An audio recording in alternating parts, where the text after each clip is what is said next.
विद्यार्थियों, अपना पाठ चल रहा था चौथा, जिसका नाम है मुस्लिम आक्रमण, उद्देश्य एवं प्रभाव। इस पाठ में अभी हम मुस्लिम आक्रमणों में पहला आक्रमण अरब आक्रमण समझ रहे हैं। तो अरब आक्रमण के बारे में जहाँ तक हमने जान लिया, उससे आगे आज हम जानेंगे। अरब आक्रमण में अब तक हमने मोहम्मद बिन कासिम का आक्रमण 712 ईस्वी जाना। इसके बाद 727 के आसपास नागभट्ट प्रथम के समय में दोबारा से अरबों का आक्रमण हुआ, उसको भी हमने जाना। आज हम अरबों का तीसरा आक्रमण जानेंगे, जो मेवाड़ के शासक बापा रावल के समय हुआ। तो अरब आक्रमण में आज हम एक हिंदू शासक जो अपने राजस्थान के शासक हुए बापा रावल, उनसे संबंधित जानकारी देखते हैं। अरब आक्रमण में आज हम जानेंगे बापा रावल के बारे में। बापा रावल राजस्थान के मेवाड़ राज्य के शासक थे। मेवाड़ राज्य में गुहिल वंश के वास्तविक संस्थापक बापा रावल ही थे। वैसे तो मेवाड़ में गुहिल वंश की स्थापना राजा गुहिल ने की थी, लेकिन उनके द्वारा स्थापित राज्य छोटा सा राज्य था, इसलिए वो केवल संस्थापक कहलाते हैं। मेवाड़ में सही ढंग से गुहिल वंश की नींव बापा रावल ने ही रखी, इसलिए बापा रावल को मेवाड़ में गुहिल वंश का वास्तविक संस्थापक माना जाता है। गुहिल वंश का वास्तविक संस्थापक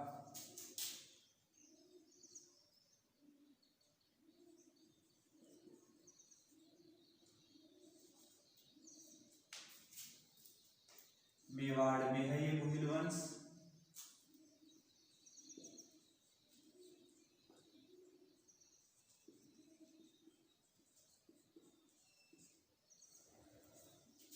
राजस्थान में उदयपुर, चित्तौड़गढ़, राजसमंद, भीलवाड़ा का जो क्षेत्र है वो मेवाड़ क्षेत्र कहलाता है।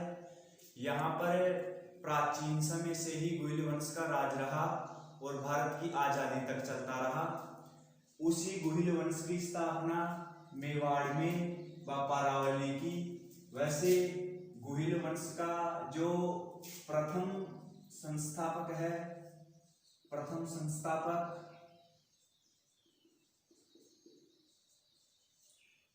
वो राजा गुहिल को माना जाता है। राजा गुहिल से मेवाड़ में गुहिल वंश की शुरुआत हुई, लेकिन गुहिल वंश को सही ढंग से स्थापित करने में बापा रावल का अहम योगदान है। तो बापा रावल को गुहिल वंश का वास्तविक संस्थापक माना जाता है।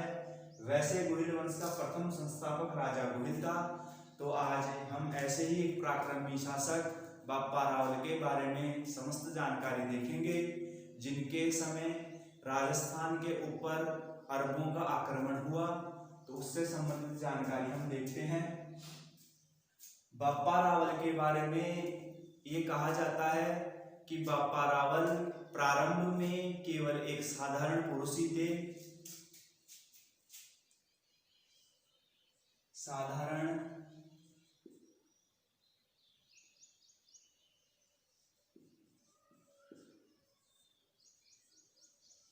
बापा रावल प्रारंभ में एक साधारण पुरुष ही थे, जो हारित राशि नाम का एक ऋषि था, जिसकी गायें चराते थे। हारित राशि एक ऋषि था, जिनका नाम था हारित राशि। हारित राशि नाम का एक ऋषि था। इस हारित राशि नाम के ऋषि की गायें बापा रावल चराते थे और शुरू में एक साधारण पुरुष ही थे। हारित राशि नाम के ऋषि की बापा रावल ने खूब सेवा की, जिससे हारित राशि काफी प्रसन्न हुए और उन्होंने बापा रावल को आशीर्वाद दिया कि तुम एक दिन अपने पराक्रम की बदौलत मेवाड़ राज्य के शासक बनोगे। यह आशीर्वाद देने के बाद में हरितराशी ने महादेव से प्रार्थना भी की कि आगे जाकर बापा रावल उसका शिष्य ही मेवाड़ का शासक बने। समय के साथ ऐसा ही हुआ। एक समय बापा रावल हरितराशी से आशीर्वाद लेकर मेवाड़ राज्य के शासक मानमोरी की सेवा में चले गए। उस समय मेवाड़ का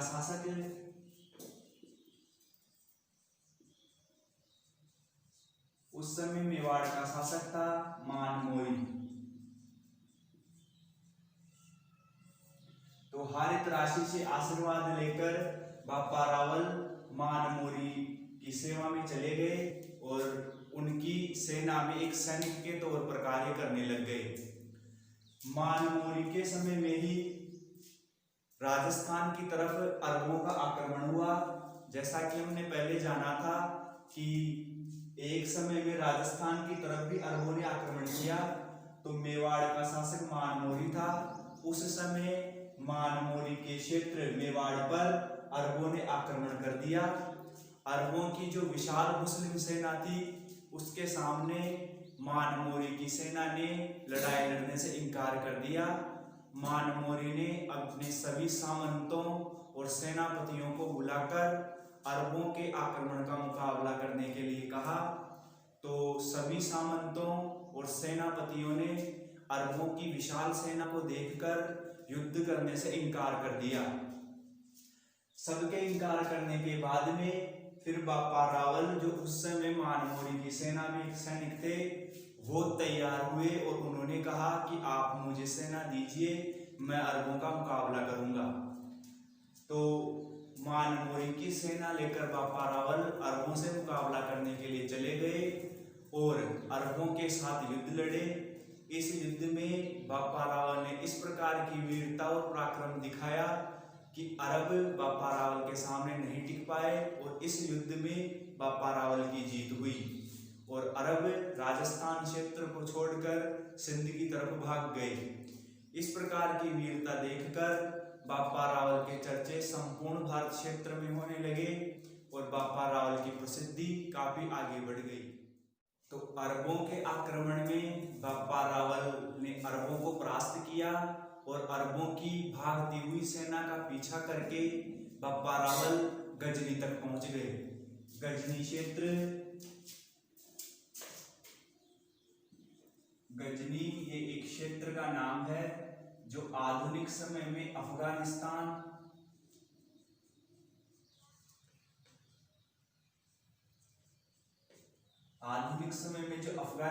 देश है, उसमें एक क्षेत्र है, एक शहर है जिसका नाम गजनी है। तो बापा रावल अरबों को हराकर जब अरबों की सेना भागने लगी तो अरबों की सेना का पीछा करते करते गजनी तक चले गए और गजनी में अरबों को वापस हराकर उन्हें अरब क्षेत्र की तरफ खदेड़ दिया। उस समय गजनी का मुस्लिम शासक था सलीम। तो गजनी पहुंचने पर बापा रावल और सलीम के बीच में भी युद्ध हुआ। इस युद्ध में बापा रावल ने सलीम को भी परास्त कर दिया और गजनी पर अधिकार कर लिया। अधिकार हो जाने के बाद बापा रावल ने गजनी की गद्दी पर अपने भांजे को बिठा दिया और बापा रावल सेना लेकर पुनः मेवाड़ में लौट आए। थोड़े समय के बाद में मानमोरी, मेवाड़ का जो शासक था मानमोरी, उसके बीच और मानमोरी के सामंतों के बीच तनाव हो गया। मानमोरी ने अरबों के आक्रमण के समय सामंतों को भला बुरा कहा, जिसकी वजह से मेवाड़ के शासक मानमोरी और उसके सामंतों के बीच तनाव हो गया। तनाव के चलते बहुत सारे सामंत दरबार छोड़कर चले गए और बाद में सभी ने सभा करके बापा रावल जैसे शक्तिशाली व्यक्ति को मेवाड़ का शासक बनाने का निश्चित कर लिया। सामंतों ने बापा रावल से कहा कि आप जैसे शक्तिशाली पुरुष को ही मेवाड़ की गद्दी पर बैठना चाहिए। बापा रावल ने भी इस बात में हामी भर दी, बापा रावल भी तैयार हो गए। उसके बाद सामंतों ने, मानमोरी के सामंत थे, सामंतों ने मानमोरी के खिलाफ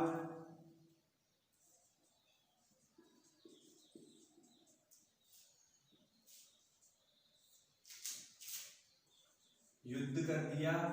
यह युद्ध 734 ईस्वी में हुआ। मानमोरी के ही सामंतों ने मानमोरी के खिलाफ युद्ध कर दिया 734 में। इस युद्ध में मानमोरी को परास्त कर दिया गया और परास्त होने के बाद में 734 ईस्वी में ही बापा रावल को मेवाड़ का शासक बना दिया।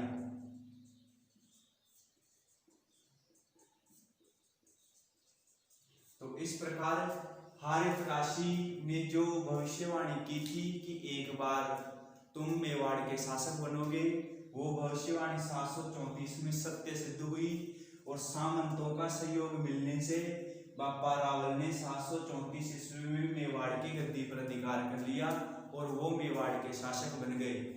शासक बनने के बाद में बापा रावल ने मेवाड़ राज्य की सीमाओं में काफी बढ़ोतरी की और आसपास के संपूर्ण क्षेत्र पर अधिकार करके मेवाड़ राज्य को एक विशाल साम्राज्य में तब्दील कर दिया।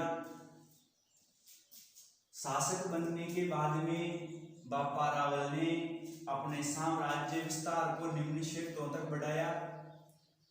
बापा रावल का साम्राज्य विस्तार, शासक बनने के बाद में 734 में मेवाड़ का शासक बनने के बाद में बापा रावल ने अपना साम्राज्य संपूर्ण राजस्थान में तो कर ही लिया, राजस्थान के अलावा उत्तर में कश्मीर, इसके अलावा भारत की बाहर की सीमाओं में कंधार, अफगानिस्तान,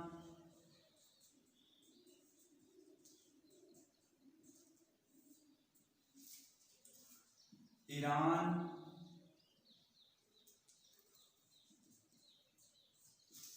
इराक, तुरान आदि क्षेत्रों पर अधिकार कर लिया।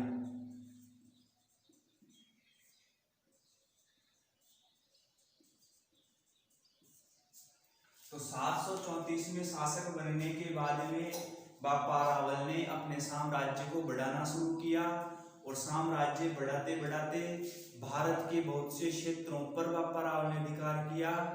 केवल भारत के क्षेत्रों पे नहीं, भारत की सीमा के बाहर भी पश्चिम में बहुत सारे मुस्लिम राज्यों पर भी बापा रावल ने अधिकार कर लिया। तो एक समय तो ऐसा था कि अरब भारत में आ रहे थे और भारत के क्षेत्रों पर अधिकार कर रहे थे।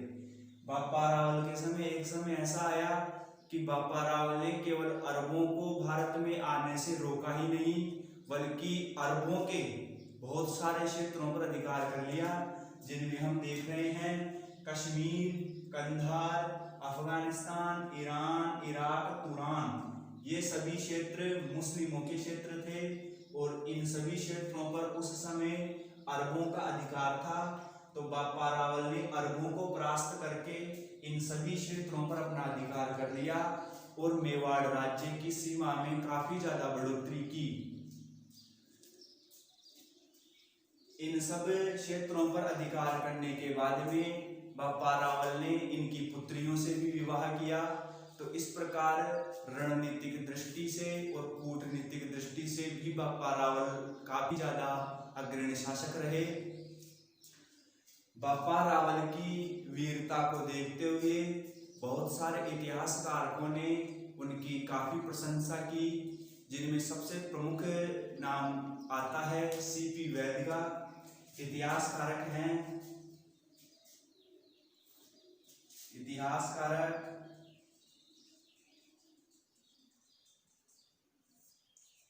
इतिहास कारक हैं सीपी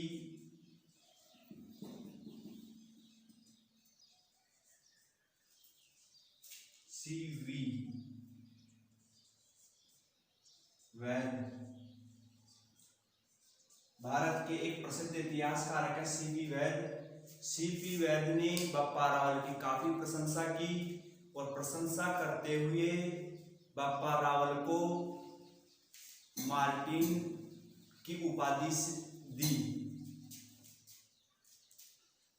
इतिहासकार सीपी वैद ने बप्पा रावल को चार्ल्स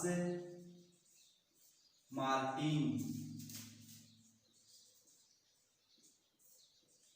की उपाधि दी।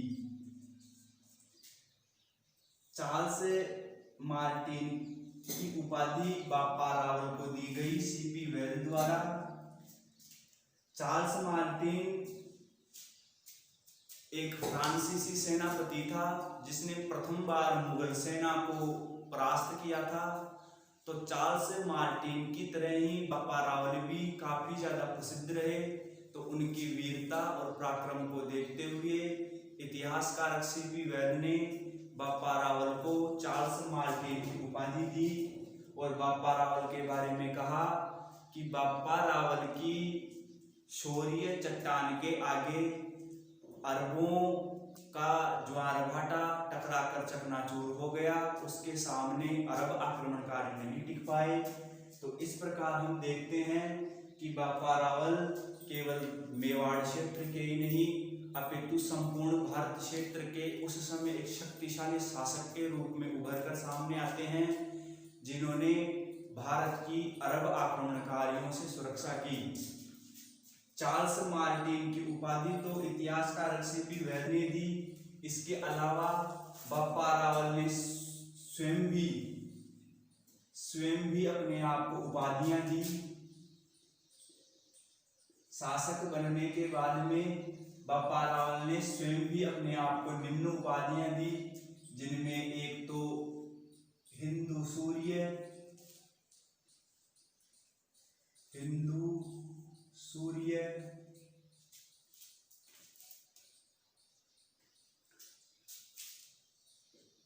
राजगुरु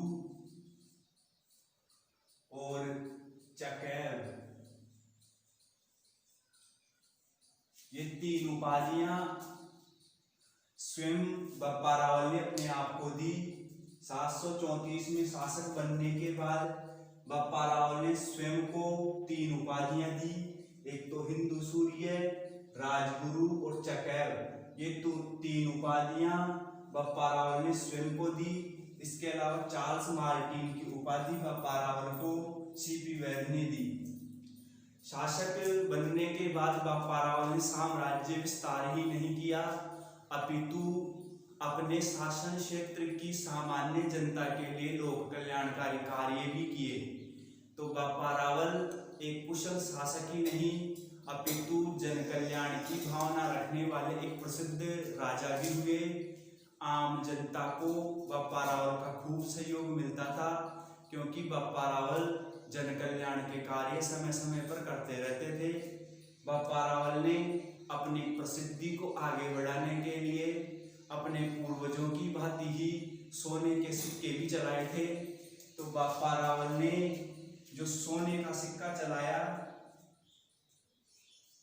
सोने का सिक्का, बहुत सारे सोने के सिक्के चलाए, तो उनके द्वारा जो सोने के सिक्के चलाए गए उनका वजन 115 ग्राम था। बप्पा रावल द्वारा चलाए गए सोने के सिक्के का वजन 115 ग्राम था और 115 ग्राम के सोने के सिक्के के ऊपर निम्न चित्र अंकित करवाए थे बप्पा रावल ने। उन चित्रों में गाय, बछड़ा, मछली, नदी, दंडवत करता पुरुष और शिवलिंग, इस प्रकार के चित्र बप्पा रावल के सिक्कों पर देखने को मिलते हैं। तो बप्पा रावल के सिक्के का वजन कितना था, उस पर कौन कौन से चित्र थे, इस प्रकार का प्रश्न भी छोटे प्रश्नों में पूछा जा सकता है। तो बप्पा रावल ने अपनी प्रसिद्धि के लिए जो सोने का सिक्का चलाया उसका वजन 115 ग्राम था और उस सिक्के पर निम्न चिन्ह थे। इनमें ये दंडवत करता पुरुष और शिवलिंग का चिन्ह प्रमुख थे। तो इस प्रकार के चित्र बप्पा रावल के सिक्कों पर देखने को मिलते हैं। तो यहाँ हमने बप्पा रावल से संबंधित बहुत सारी जानकारी ली। इसमें हम आगे देखते हैं कि अफगानिस्तान के पास में एक स्थान था, उस स्थान पर बप्पा रावल ने अपना एक बहुत बड़ा सैन्य ठिकाना बनाया था। वह सैन्य ठिकाना इतना ज्यादा प्रसिद्ध हुआ कि आगे जाकर उस स्थान का नाम रावलपिंडी, बप्पा रावल का सैन्य ठिकाना था, तो उस रावल नाम के हिसाब से उस स्थान का नाम रावलपिंडी रख दिया गया। तो अफगानिस्तान के पास में एक स्थान था जहां पर बप्पा रावल का बड़ा सैन्य ठिकाना था, तो उस स्थान का नाम रावलपिंडी रखा गया। और यह रावलपिंडी स्थान आधुनिक समय में पाकिस्तान देश में स्थित है। तो पाकिस्तान में जो रावलपिंडी शहर है, इस रावलपिंडी का नाम बप्पा रावल के नाम से ही रखा गया। यहाँ पर एक समय बप्पा रावल का सैन्य ठिकाना था। तो इन सब तथ्यों से और स्रोतों से हमें जो जानकारी प्राप्त होती है उससे यही सिद्ध होता है कि बप्पा रावल हिंदू धर्म का एक बहुत ही पराक्रमी, वीर और लोक कल्याण की भावना वाला शासक था, जिसने अरब आक्रमणकारियों से भारत की रक्षा ही नहीं की अपितु बहुत सारे मुस्लिम राज्यों पर भी अधिकार कर लिया।